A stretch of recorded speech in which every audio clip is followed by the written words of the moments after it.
কথায় আছে টাকা থাকলে বাঘের দুধও মেলে, তবে এবার ঘটছে ভিন্ন ঘটনা। টাকা দিয়ে কেনা হচ্ছে বাঘের মূত্র।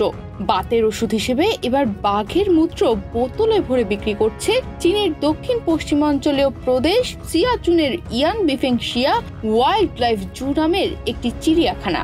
এই ওষুধের প্রতিটি বোতলে 250 মিলিগ্রাম করে ওষুধ থাকে এবং এক একটি বোতলের দাম ধরা হয়েছে 50 ইউয়ান, যা বাংলাদেশি টাকায় মাত্র 847 টাকা।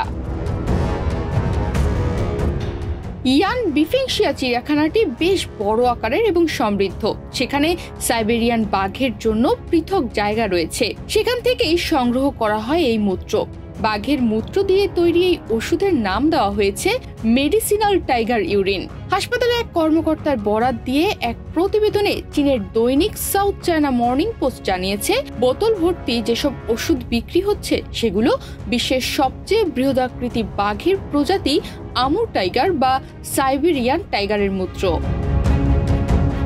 তবে ওষুধ হিসেবে বোতলে ভরার আগে কিংবা গ্রাহকদের কাছে বিক্রির আগে এই মূত্র জীবাণুমুক্ত করা হয় কিনা সে প্রশ্নের কোনো স্পষ্ট উত্তর দিতে পারেননি ওই কর্মকর্তা।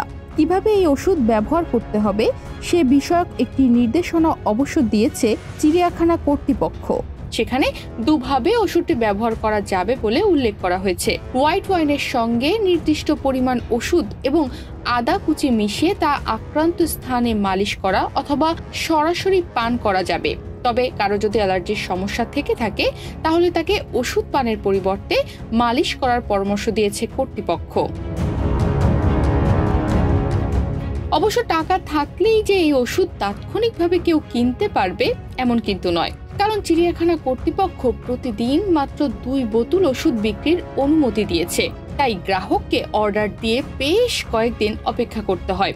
চীনের হুবেই প্রদেশের প্রধান ঐতিহ্যগত হাসপাতালের একজন ফার্মাসিস্ট নাম প্রকাশ না করার শর্তে সাউথ চায়না মর্নিং পোস্টকে বলেন, বাঘের মূত্র মালিশ করলে বা পান করলে বাতের ব্যথা সারে, এমন দাবির কোনো বৈজ্ঞানিক ভিত্তি নেই।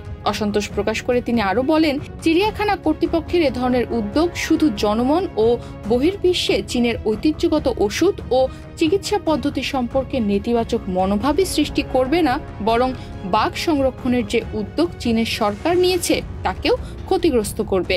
তবে জানা গেছে, বাঘের মূত্র বিক্রির লাইসেন্স রয়েছে এই চিড়িয়াখানা কর্তৃপক্ষের। সরকারের কাছ থেকে চিড়িয়াখানা কর্তৃপক্ষ এই কাজের জন্য আলাদাভাবে লাইসেন্স নিয়েছে। তনিমা রহমান, বাংলাদেশ প্রতিদিন।